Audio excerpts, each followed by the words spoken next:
कश्मीर के जंगल में कड़कनाथ सेठ और उसके दो बेटे रहते थे। बड़े बेटे का नाम कालू कौवा और छोटे बेटे का नाम बंटी कबूतर था।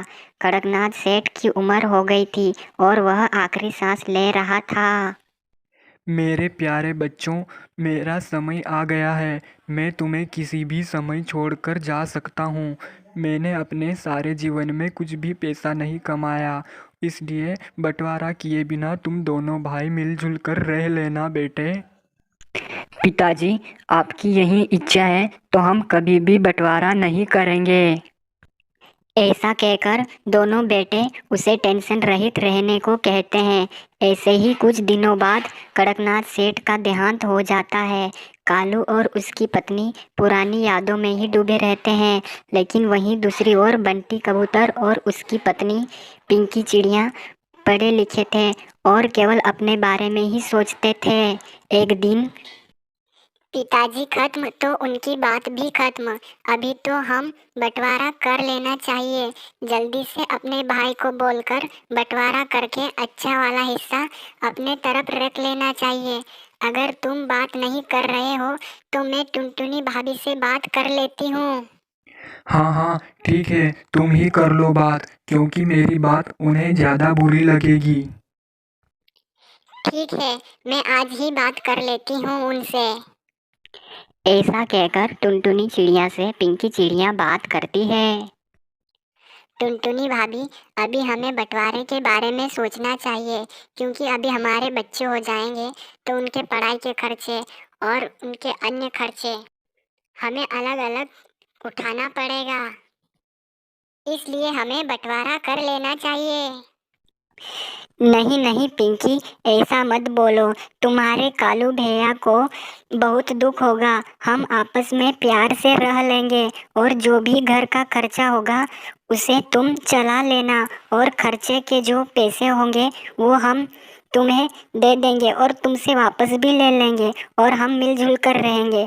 लेकिन तुम बंटवारे की बात मत करो। लेकिन पिंकी चिड़िया उसकी कुछ भी नहीं सुनती है और बंटवारे की जिद करती है। तभी वहाँ पर बंटी कबूतर और कालू कौवा आ जाते हैं और दोनों भाइयों में जम से लड़ाई हो जाती है और आखिर में कालू कौवा ही फैसला लेता है। हम पिताजी की बात की इज्जत करते हैं, इसलिए पिताजी का जो भी है वह सब कुछ तुम रख लो। हमें कुछ नहीं चाहिए। मैंने अपनी कमाई से एक छोटी सी जमीन खरीदी है। हम वहीं पर अपना छोटा सा प्यारा सा घोंसला बनाकर रह लेंगे। ऐसा कहकर कालू और उसकी पत्नी अपने सामान लेकर वहां से चले जाते हैं और उनके जाने के बाद बंटी कबूतर और उसकी पत्नी खुशियां मनाते हैं।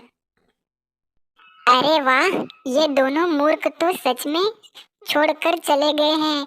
हा हा हा, अब तो जो कुछ भी है सब हमारा ही है। अब तो हम बहुत खुश हैं। हमने थोड़ी निकाला है, वो खुद ही चले गए हैं। जाने दो उसे। आज हम छोटी सी दावत रखेंगे यहाँ पर। इधर कालू कौवा और टुनटुनी अपनी छोटी सी जमीन पर आम के पेड़ पर घोंसला बनाने लगते हैं, लेकिन उनकी छोटी सी गलती के कारण गिलहरी का घर टूट गया था। इसलिए कालू कौवा और टुनटुनी उसको एक नया घर बना के दे देते हैं। उस घर को देखकर गिलहरी बहुत खुश हो जाती है और उन्हें एक वरदान देकर वहां से गायब हो जाती है। अरे टुनटुनी, तुम्हें यहाँ आम का पेड़ कुछ बदला हुआ सा लग रहा है क्या? हाँ जी, मुझे भी यह पेड़ कुछ अलग ही लग रहा है आज तो। कालू कौवा और टुनटुनी उस पेड़ के नीचे पास में जाते हैं। उस पेड़ में दरवाज़ा लगा हुआ था। वो दोनों दरवाज़ा खोलकर अंदर चले जाते हैं और अंदर जाके देखा तो वह आम से भरा हुआ था। अरे सच में, या कोई सपना? यहाँ पर आओ जी, इस वाले घोंसले में ढेर सारे आम हैं और देखो यह कितना प्यारा लग रहा है। उस आम के पेड़ के दरवाजे को दोबारा खोलने पर उस घर में आम भरे हुए रहते हैं और कालू कौवा और टुनटुनी चिड़िया उन आमों को साल भर बेच बेच कर बहुत बड़े धनवान बन जाते हैं।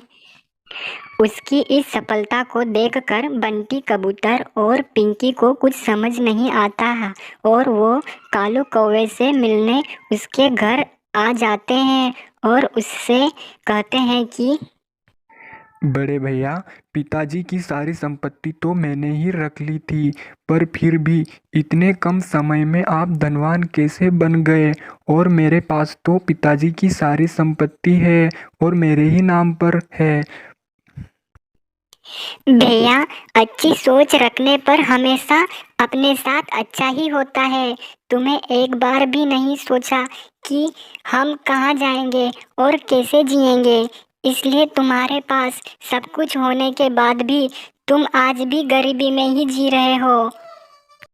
टुनटुनी की यह बात सुनने के बाद बंटी कबूतर और उसकी पत्नी टुनटुनी को कुछ अक्ल आती है। हमको माफ कर दो भाई भाभी, हम समझ गए हैं। अब से हम हमेशा ईमानदारी के रास्ते पर ही चलेंगे। हाँ भैया, हमें आप माफ़ कर दो।